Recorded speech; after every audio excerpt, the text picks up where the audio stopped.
No, imposible, flaca, imposible vernos, imposible. Escúchame bien. Hashtag, yo me quedo en casa. ¿Sabes en qué se parece una llamada de teléfono con la salida del sol en un nuevo amanecer y preparar una parrilla con carbón?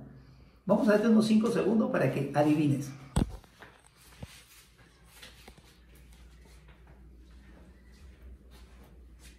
Efectivamente, lo común en estos 3 ejemplos son ondas electromagnéticas. En una llamada de teléfono hacemos uso de un tipo de onda electromagnética llamada microonda. Cuando sale el sol nos irradia todo un abanico de ondas electromagnéticas, pero principalmente luz visible. Y cuando preparamos una parrilla, el carbón principalmente nos emite radiación infrarroja.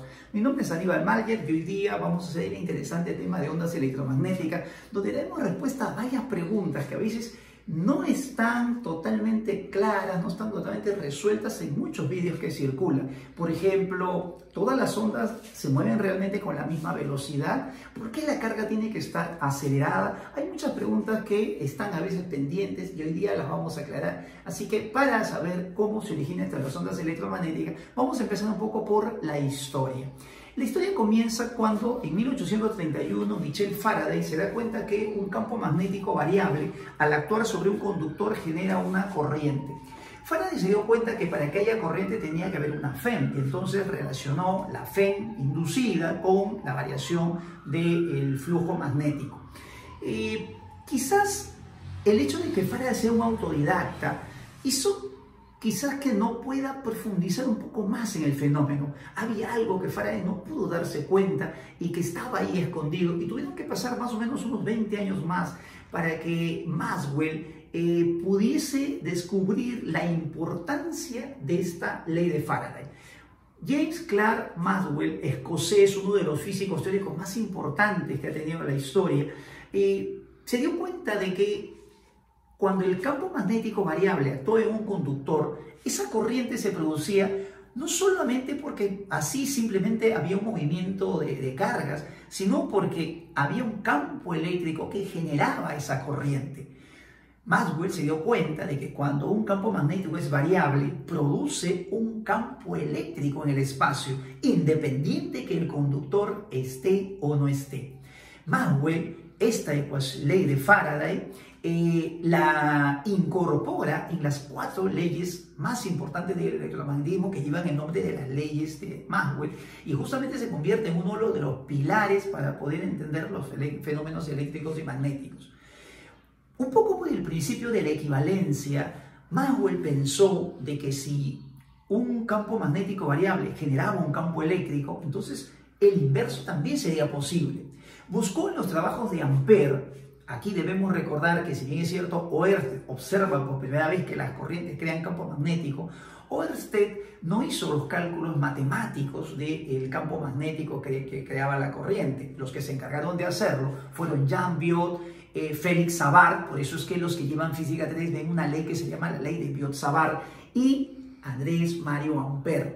Ampère, considerado como uno de los padres del electromagnetismo, logró relacionar la corriente con el campo magnético, pero solamente vio los casos estacionarios. Y ahí fue donde Maxwell se dio cuenta que en esa ley le faltaba la variación del campo eléctrico. Y entonces amplía la ley de Ampère, y por eso es que la incorpora en sus 4 leyes y se llama la ley de Ampère-Maxwell. La ley de Faraday y la ley de Ampère-Maxwell son 2 leyes que originaron deducir la existencia de las ondas electromagnéticas. Vamos a revisar rápidamente qué cosa dicen esas 2 leyes, y entonces nos vamos por acá a nuestra pizarra y vamos a ver una parte que se llama antecedentes históricos. Michel Faraday y Joseph Henry, Faraday en Inglaterra, Henry en América, llegaron casi en forma paralela al mismo descubrimiento.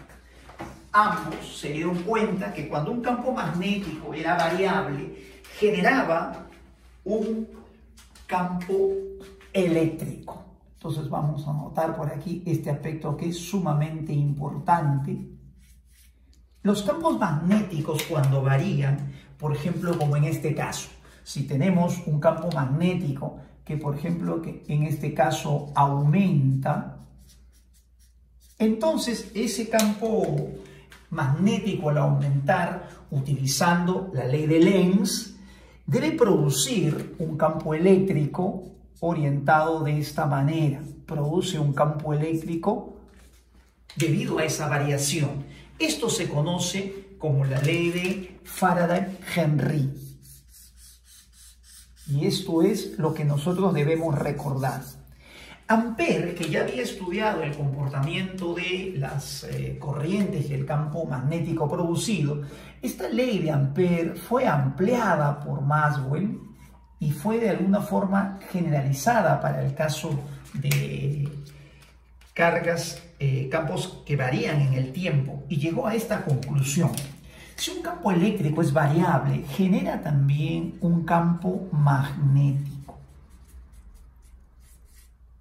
Esta es la ley que se conoce como la ley de Ampère-Maxwell, y entonces nosotros la debemos recordar y la vamos a graficar por acá. Si nosotros tenemos un campo eléctrico que, por ejemplo, está así, varía, vamos a poner aquí varía, variable. Vamos a suponer que este campo magnético variable está también aumentando. Vamos a suponer el caso que aumenta. Es importante entender que ese campo eléctrico, al aumentar, va a producir un campo eléctrico que no se opone, como en el caso de la ley de Faraday. Si tú revisas la ley de Ampère-Maxwell en forma matemática, esto lo ves en física 4, en teoría de campos electromagnéticos, aquí no hay un signo menos. Aquí sí el sentido del campo magnético va a coincidir, ¿no?, con la regla de la mano derecha. Cuando Maxwell observó estos dos fenómenos, pensó lo siguiente: así como en el caso del sonido, cuando producimos un cambio de presión, ese cambio de presión se va propagando en el espacio hasta otro punto, de la misma forma como se propaga, por ejemplo, las ondas sonoras, entonces también se podría propagar una onda, pero electromagnética. Una variación del campo magnético produciría un campo eléctrico, y si este campo eléctrico hacemos que sea variable, produciría otro campo magnético, que si es variable produciría otro campo eléctrico, y así se iría propagando en el espacio. A esa variación del campo eléctrico y magnético se llama así, onda electromagnética. Si nos preguntan qué es una onda electromagnética, la respuesta está ahí en la pizarra. Son perturbaciones del campo eléctrico y magnético que se propaga de un punto a otro. En estas ondas electromagnéticas, lo que nunca debemos olvidar es anotar estas propiedades. Las ondas electromagnéticas, al igual que todas las ondas, transmiten energía de un punto a otro, transmiten energía y transmiten cantidad de movimiento. Una forma de darme cuenta que transmiten energía es, por ejemplo, la razón por la que funciona tu teléfono. Cuando tú recibes una onda electromagnética en tu teléfono, esa señal hace mover electrones en nuestro teléfono que activan el circuito para que comience a funcionar. Entonces, una onda electromagnética produce el movimiento de electrones o de partículas cargadas que están en otro punto. Es cierto también que cuando nosotros, por ejemplo, una persona está caminando y es atravesada por ondas electromagnéticas de radio, microondas, también nuestros electrones vibran. Nosotros no nos movemos en conjunto, pero nuestros electrones, nuestras partículas cargadas también van a vibrar. Estas ondas electromagnéticas, al igual que todas las ondas, es muy importante recordar esto: no transportan materia. No transportan materia, no transportan masa, eso es muy importante. Y para producir cargas eléctricas, para producir ondas electromagnéticas, necesito que las cargas estén oscilando. Necesito cargas oscilantes, o en otras palabras, debo reconocer esto: deben ser cargas aceleradas. Cargas aceleradas. Y aquí queremos explicar lo siguiente. Pregunta: ¿por qué las cargas tienen que estar aceleradas? ¿Por qué las cargas no pueden moverse con velocidad constante? Y la explicación es la siguiente. Explicarlo matemáticamente es un poco complejo, eso se ve en cursos más avanzados de física, pero cualitativamente sí podemos entender la idea. La idea es esta, mira. Cuando una carga se mueve, irradia energía hacia todo el espacio. Es igual que el sonido, es una onda tridimensional. Esta energía que viaja junto, asociada a toda la carga que se mueve, en cada punto del espacio tiene un vector campo eléctrico y tiene un vector campo magnético. Ese campo eléctrico y campo magnético tienen un vector que se llama vector de Poincare, que determina la dirección de la propagación. Y entonces en cada punto del espacio, por la parte de encima o la parte superior de la carga que está en movimiento, tiene un vector de Poincare, por ejemplo, apuntando hacia abajo, y el que está o el punto simétrico abajo también tiene un campo eléctrico, tiene un campo magnético, y utilizando la regla de la mano derecha vamos a encontrar que encontramos un vector de Poincare hacia arriba. En toda la región del espacio vamos a encontrar siempre que tenemos un vector de Poincare apuntando para arriba y otro apuntando hacia abajo. Esos dos vectores, si los descomponemos, vamos a encontrar que las componentes, o van a tener dos componentes que se anulan, pero van a tener dos componentes en la misma dirección, que es la que determina la dirección en la que se propaga la energía de una carga, de una partícula cargada. Entonces podemos decir que cuando una partícula está cargada, toda la energía está viajando en la dirección en la que se mueve la carga. Ahora escucha bien, cuando la carga se mueve con velocidad constante, la región anterior, como la carga va avanzando, va creando nuevos campos eléctricos y va generando nueva acumulación de energía. Hay un incremento de energía en la parte de delante que justo va a ser igual a la reducción de energía en la parte de atrás. Entonces, cuando la carga se mueve con velocidad constante, el incremento de energía en la parte delantera y la disminución en la parte trasera, porque está avanzando, son iguales. Entonces existe un equilibrio de energía. No hay ningún exceso de energía, por lo tanto no irradia. Esa es la explicación. Cuando la carga se acelera, la parte delantera tiene un campo eléctrico un poco mayor, está más rápido aumentando y atrás está disminuyendo más lentamente. Entonces, si el campo se incrementa en la parte de adelante, el incremento de energía es mayor y detrás es menor. Cuando la carga se acelera, el incremento de energía en los puntos delanteros y la disminución de energía en los puntos traseros no son iguales. Y esa diferencia entre más incremento y menos reducción hace que ese excedente se irradie al exterior en forma de onda electromagnética. Por eso es clave saber que solo las cargas, cuando tienen aceleración, producen radiación electromagnética. Recuerda que en el tema de potencial eléctrico hablamos de las cargas que se mueven en forma cuasiestática, porque si se mueve en forma cuasiestática no emite energía, pero cuando la carga se acelera, acuérdate que emite radiación electromagnética. Si la carga solo emitiría o solo se acelera, emite como un pulso de onda electromagnética, como un pulso, es como si tuviéramos una cuerda y solamente le doy un pulso. Pero si la carga está oscilando y está acelerando de diferentes formas, o sea, tiene una aceleración variable, lo que va a hacer también es emitir constantemente energía. Por eso, la forma de producir ondas electromagnéticas tiene que ser con circuitos oscilantes. Y esa es la forma de producir una onda electromagnética en una antena. Vamos a ver este dibujito que está acá adelante y vamos a ver algunas características que tienen las ondas electromagnéticas. Una onda electromagnética se produce, o una de las formas, creo, más sencillas de producir es tener un circuito de corriente alterna. Puedes buscar también, pero en mi canal, el tema de corriente alterna. Si vamos a suponer que en un instante un extremo del generador es carga por el lado positivo y el otro negativo, entonces esta placa se carga positivamente y esta negativamente. En esta región habría una línea de fuerza que va de carga positiva a carga negativa, y entonces en este punto del espacio vamos a tener un vector campo eléctrico que sería, por ejemplo, así, para arriba, sería un campo eléctrico. Esta corriente que se está moviendo produce a su vez también en un punto del espacio un campo magnético, porque como este generador es variable, las cargas están cambiando, este campo no es constante, al ser variable este campo crea un campo magnético que también va a ser variable. Estos dos campos, como la corriente empieza a cambiar, este campo comienza a cambiar y irradia, por si acaso, en todas las direcciones. Pero nosotros nos vamos a fijar solamente en una. Vamos a fijarnos solamente en esta dirección. ¿Qué pasaría si al momento de variar empiezan a aparecer muchos campos eléctricos?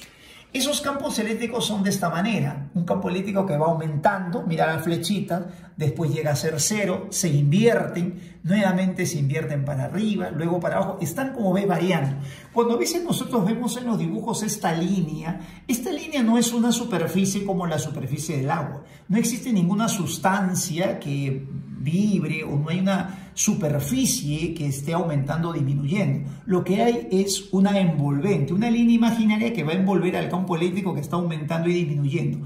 Estas líneas rojas entonces representan el campo eléctrico y estas líneas transversales el campo magnético. Siempre entre el campo eléctrico, el campo magnético y la velocidad de propagación existe este pequeño eje de coordenadas, esa distribución. Para poder entenderlo mejor, a ver si lo he alejado un poquito, nosotros debemos entender que este es un sistema de coordenadas, así es un sistema de coordenadas. Este es el eje de las X que está saliendo de la pared, este es el eje de la Y y este es el eje de las Z. La componente eléctrica del campo estaría vibrando al ras de la pared, el campo magnético estaría así como perpendicular a la pared y la propagación sería a lo largo del eje Y a lo largo de la pared. Entonces, este sistema de coordenadas que ves aquí, mira, es justamente el que dibujamos de esta manera. Todas las características que vamos a mencionar van a ser respecto a esa onda electromagnética, esa onda que se supone es como una sola que hemos logrado captar en el espacio. También se conoce como una onda plana polarizada. Esta es una onda que le hemos recortado, le hemos eliminado cualquier otra componente. Hay otras zonas más complejas donde esto puede ir girando también en el espacio, pueden haber variaciones, pero nosotros vamos a tomar la más simple. Si hay alguna otra componente que ha sido eliminada, ya ha quedado así. Cuando queda así, como vamos a decir, limpia, solamente un campo eléctrico y un magnético, esto se llama una onda plana polarizada. En esta onda podemos ver nosotros algunas propiedades. La primera propiedad es esta, mira.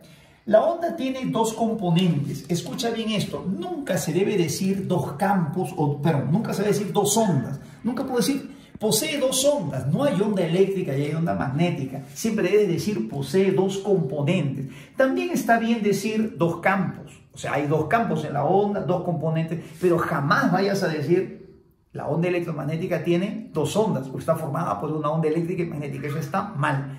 No hay onda eléctrica sola, porque la onda eléctrica sola no existe. Si el campo eléctrico comienza a variar, va a aparecer el campo magnético por las leyes que hemos visto primero. Entonces, tenemos dos componentes, una eléctrica, que la vamos a simbolizar con la letra E, y una magnética con la letra B. Estas ondas, estos campos o componentes de la onda eléctrica y magnética, en primer lugar, siempre son perpendiculares. Siempre mirando el dibujo, por favor, estos dos campos, mira, el eléctrico y el magnético, siempre son perpendiculares entre sí. Siempre están en estos dos ejes. Campo eléctrico por acá, a ver, lo vamos a poner un poquito más grande. Este es el campo eléctrico E y este es el campo magnético. Y esta va a ser la dirección de la propagación. Entonces, estos dos campos siempre son perpendiculares entre sí. Además, otra palabra muy importante que debemos saber interpretar es que están en fase. ¿Qué significa en fase? Estar en fase significa que los dos tienen un comportamiento semejante, es decir, los dos están creciendo, los dos están reduciendo, los dos se hacen cero, los dos se invierten, los dos llegan a su máximo valor, los dos se vuelven a reducir. Eso es estar en fase. Si no me entiendes, te pongo una analogía. Dos alumnos, dos compañeros de estudio terminan la primaria juntos. Podemos decir que están en fase.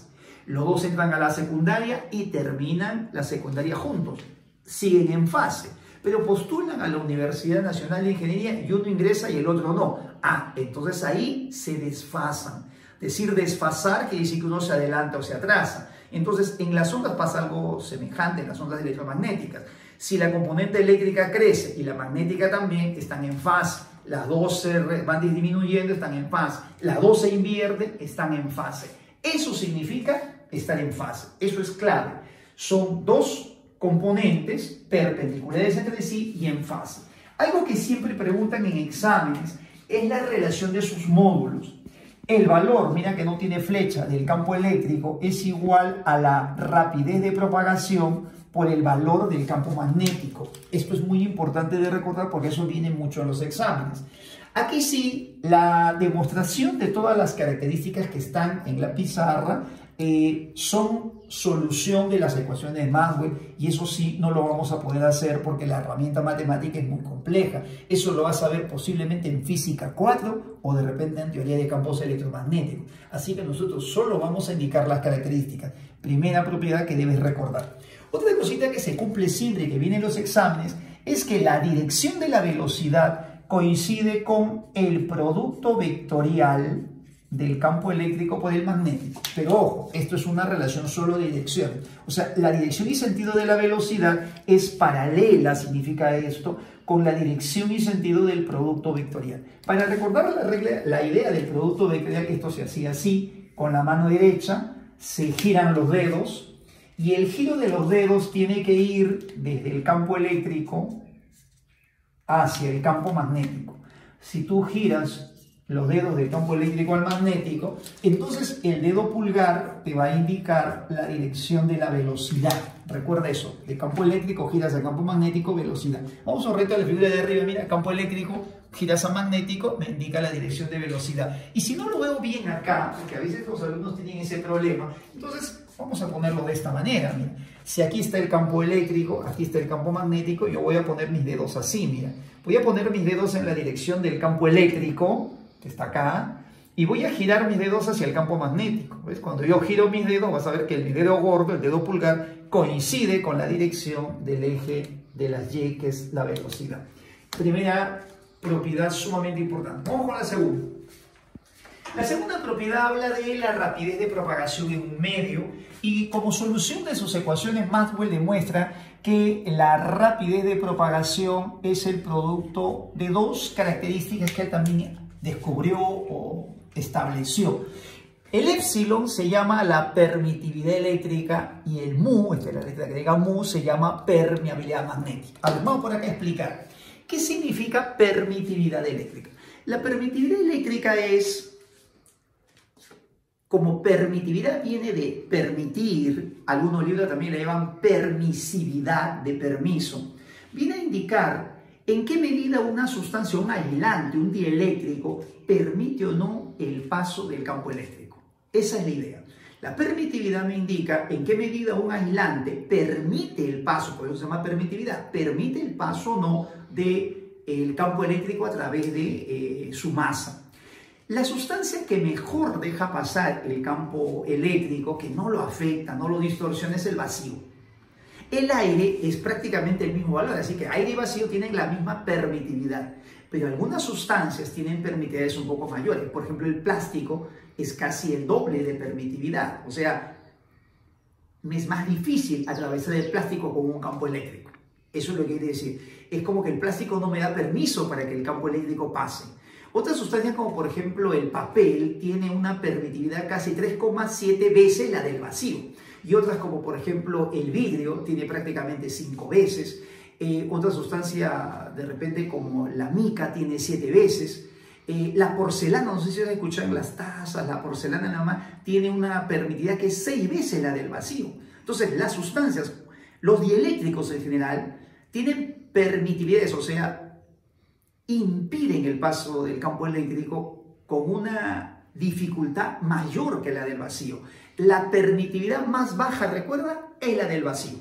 Otros dieléctricos, ya sea porcelana, vidrio, plástico, van a ofrecer como menos permiso, más dificultad para que pase el campo eléctrico. El factor que determina con qué facilidad pasan es mucho más difícil para ellos pasar. Entonces, el valor de esa permitividad eléctrica es mayor, que quiere decir que es más difícil para el campo eléctrico pasar por esa sustancia. La otra cantidad o la otra variable que suma Maxwell es la permeabilidad.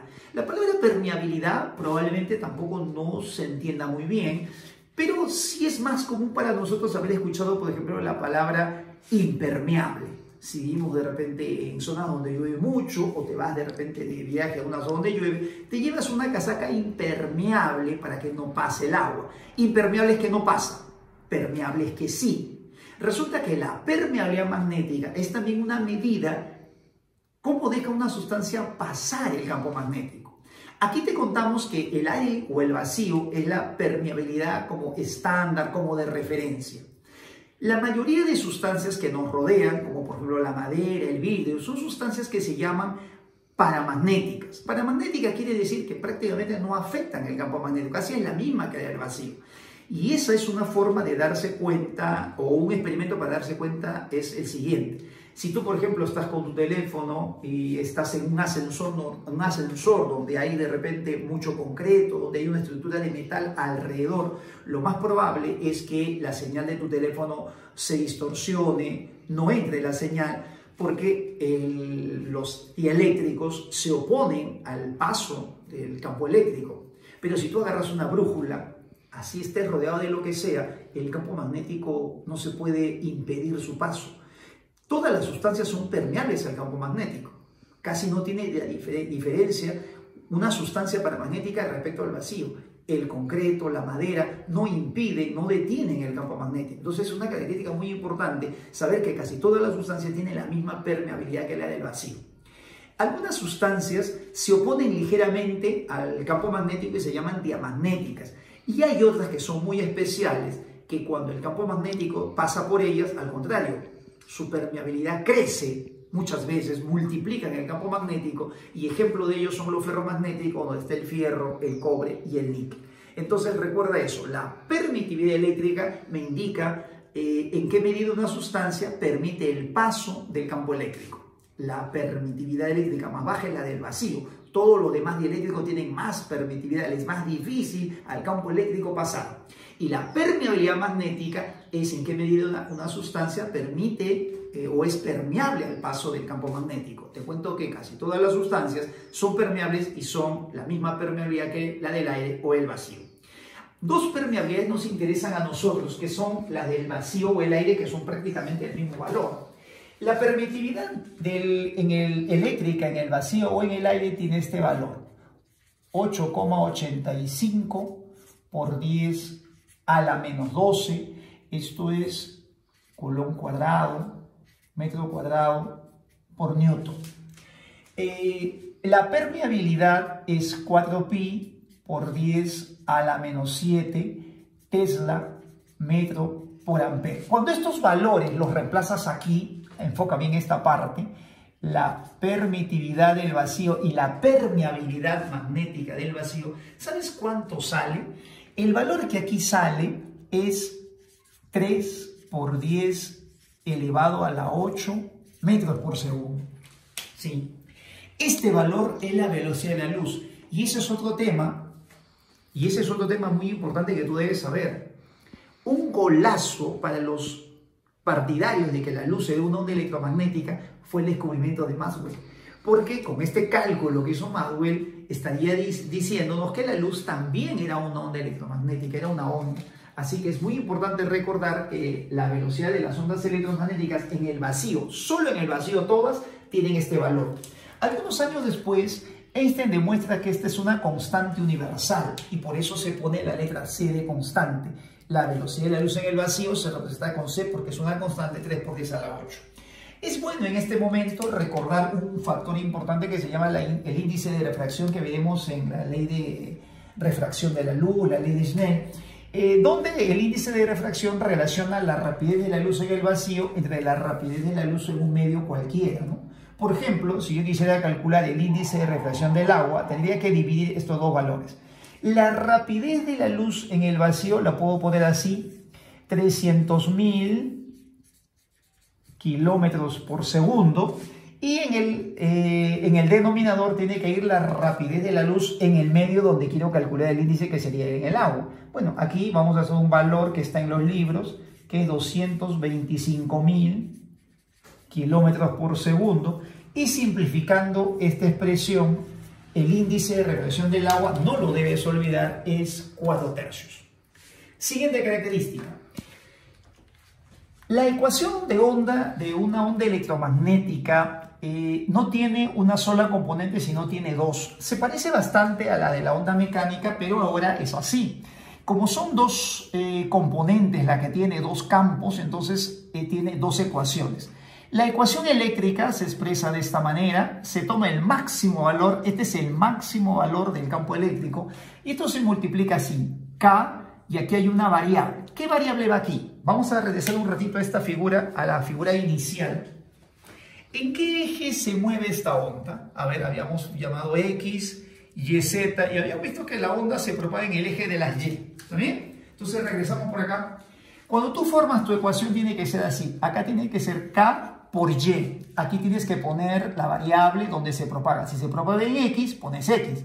Si se propaga en Z, pones Z. Si se propaga en Y, como lo estamos haciendo en este ejemplo, le pongo K. Si se mueve en la dirección positiva, pongo más omega t, igual que en las ondas mecánicas. Esto es frecuencia angular por tiempo. Aquí tiene que haber un vector, porque este campo eléctrico es un vector, tiene que haber un vector unitario, así que volvemos a regresar a nuestra figura y vamos a ver el campo eléctrico en qué eje se encuentra. El campo eléctrico está vibrando, como ves en la figura, en el eje de las zetas. Entonces le vamos a poner por acá, enfoca bien esta parte, vector unitario K. Ahí está. Esta sería la ecuación de la componente eléctrica de la onda electromagnética. La componente del campo magnético sería así, también se pone aquí el máximo valor, se pone la parte interna igual, se ponen los mismos valores, y lo que varía es este vector unitario. Vamos a regresar un ratito a ver en qué eje está el campo magnético. A ver, ponemos por acá. El campo magnético está en el eje de las X, este campo magnético, mira, está en el eje de las X, entonces le vamos a poner, a ver, vamos a regresar, le vamos a poner vector unitario Y. Así se tiene que poner. Esta variable es muy importante porque es donde se propaga. Cuando se propaga a la derecha le ponemos menos. Si se propaga a la derecha le ponemos más.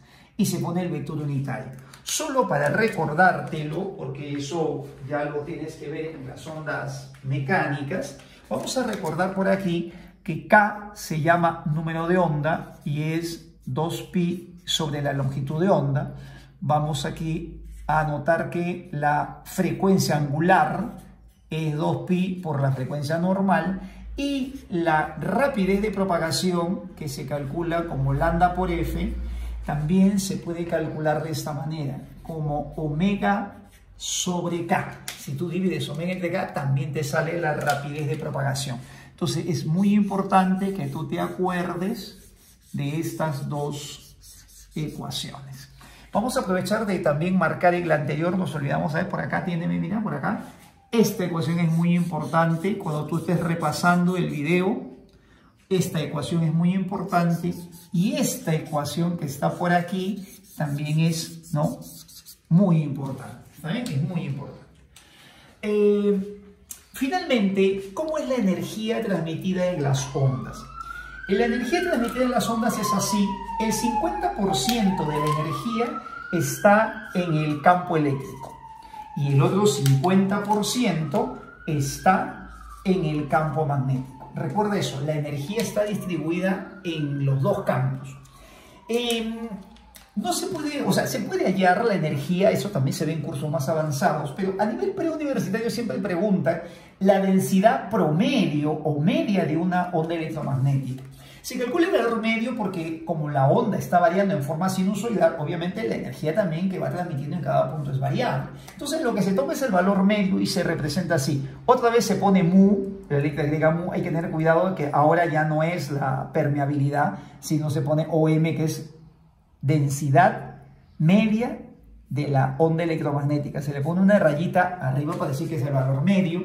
Esta densidad se mide en joules por metro cúbico, o sea, es energía entre volumen, Y esta densidad media de energía de la onda electromagnética se puede calcular de esta manera. Hay dos formas de calcularla. La primera es la permitividad. Si estamos en el vacío o en el aire, que es donde se presenta el mayor número de casos, se usa la permitividad eléctrica por el valor máximo del campo eléctrico al cuadrado entre 2. Ese es el valor medio. Y también se puede calcular así el valor máximo del campo magnético entre 2 veces la permeabilidad magnética del vacío. Esta expresión ha venido pocas veces, pero ha venido en exámenes de ingreso y nosotros la debemos conocer. Finalmente, para terminar este capítulo, algo que no podemos olvidar es el espectro electromagnético. Muchas preguntas han venido sobre este tema y las preguntas no requieren que tú te aprendas todos los valores, pero lo primero que tienes que saber es el orden en el que están distribuidos. Una primera pregunta que debemos saber es en función de qué se ha hecho la distribución. Bueno, la respuesta es que el espectro está clasificado de acuerdo a su frecuencia. La frecuencia es una propiedad de las ondas electromagnéticas que no varía, así la onda se mete en cualquier medio. La longitud de onda que se toma como referencia es la del vacío, porque si estamos en otro medio, la velocidad cambia y lambda también. Entonces, la longitud de onda es la del vacío y la frecuencia sí es la de cualquier medio. Siempre debemos recordar que el orden en el que lo vamos a poner es el orden en el que aumenta la frecuencia. Mira, la frecuencia va a aumentar para arriba y la longitud de onda va a disminuir hacia la parte de arriba. Disminuye en todo caso, ¿no? Disminuye, bueno, disminuir, lambda disminuye. Entonces la frecuencia aumenta y la longitud de onda empieza a disminuir. Siempre longitud de onda y frecuencia son inversamente proporcionales por esta propiedad. Si la onda tiene una rapidez constante y la frecuencia comienza a crecer, la longitud de onda tiene que disminuir. Por eso la frecuencia empieza a aumentar, aumenta hacia arriba, pero la longitud de onda comienza a disminuir hacia la parte de arriba. Estas son las ondas que tú tienes que conocer y el orden o la posición que ellas tienen es lo que tienes que aprender para los exámenes. Las ondas que están más abajo, las de menos frecuencia, son las llamadas ondas de radio. Las ondas de radio, o también llamadas ondas hertzianas, porque fueron las primeras ondas que logró producir Hertz, son las ondas más antiguas y son las que tienen menor frecuencia, las ondas de radio. Después de las ondas de radio vienen las llamadas ondas de televisión, que tienen una frecuencia un poco mayor. Después tenemos lo que se conoce como las microondas. Bueno, en algunas épocas, en sus inicios se llamaban micro porque eran muy pequeñas. Obviamente hoy en día sabemos que hay ondas electromagnéticas de mucho menor longitud de onda todavía. Microondas. Después de las microondas viene un tipo de radiación que se llama los infrarrojos. Microonda. Radiación, ondas infrarrojas, infrarrojo vamos a poner. Después del infrarrojo viene lo que se conoce como la región visible, la región que el ojo humano puede percibir. Eso es importante recordar, ninguna de las ondas electromagnéticas el ojo humano lo puede percibir, excepto la región visible. No he hecho esto a escala, así que no es esta la región más grande, el control es la región más pequeña, pero como aquí lo vamos a dividir en colores, vamos a tener que poner los valores. Aquí vamos a indicar lo siguiente. Esta región visible está formada por varios colores. Después del infrarrojo, por acá viene el rojo. Después viene el naranja. Recuerda eso, viene el naranja. Después viene el amarillo. Después del amarillo viene el verde. Después del verde viene el azul. El orden es muy importante, saber quién tiene más frecuencia que quién. Después viene el añil, que es como un morado claro, y finalmente el violeta o morado en todo caso. Bueno, yo voy a poner morado acá, voy a poner, vamos aquí a borrar esto, vamos a poner violeta, ¿no? El violeta que es el morado oscuro. Entonces añil y violeta. La región visible, aquí también es importante saber esto, está formada de estos colores, son 7 colores lo que forman la región visible. En muchos problemas cuando se habla de la luz monocromática, se dice luz monocromática porque monocromática quiere decir un solo color. Cuando nosotros hablamos de un rayo de luz blanca, esa luz blanca está formada en realidad por varios colores, así que ahí no hay solo uno. Entonces en aquellos problemas donde dicen luz monocromática quiere decir que es uno solo de esos colores. Encima de la región visible viene lo que se llama la región ultravioleta. Ultravioleta. Después del ultravioleta viene lo que se llama los rayos X, y luego de los rayos X viene lo que se conoce como los rayos gamma. Antes de seguir, quiero comentar algo aquí. Cuando tú has escuchado de repente o has estudiado estos temas, habrás escuchado algo que se llama rayos beta y rayos alfa. Los rayos beta y rayos alfa y los rayos cósmicos, también por ahí circulan esos nombres, no son ondas electromagnéticas. Para información, los rayos cósmicos son partículas alfa y las partículas rayos alfa son núcleos de helio, 2 protones con 2 neutrones, y los rayos beta son electrones. Tengo un vídeo que es el de ley de Newton, creo que es el 14, donde se habla de la interacción débil y cómo se producen los rayos beta. Entonces, esos rayos beta son electrones que se producen en el núcleo atómico por desintegración de neutrones. Esos dos son ondas electromagnéticas. Recuerda, las ondas electromagnéticas son solamente las que están aquí. De estas ondas electromagnéticas, lo primero que debemos saber son algunas características de cada una de ellas y nosotros debemos aproximadamente recordar algo sobre ellas. Bueno, las ondas de radio vamos a decir que son las más antiguas en haberse generado, son las más antiguas, son las pioneras, siempre eso debes de repente recordar. Ondas de radio son las más antiguas. Bueno, sobre ondas de televisión no vamos a decir mucho, no hay mucho ahí que especificar. En microondas sí.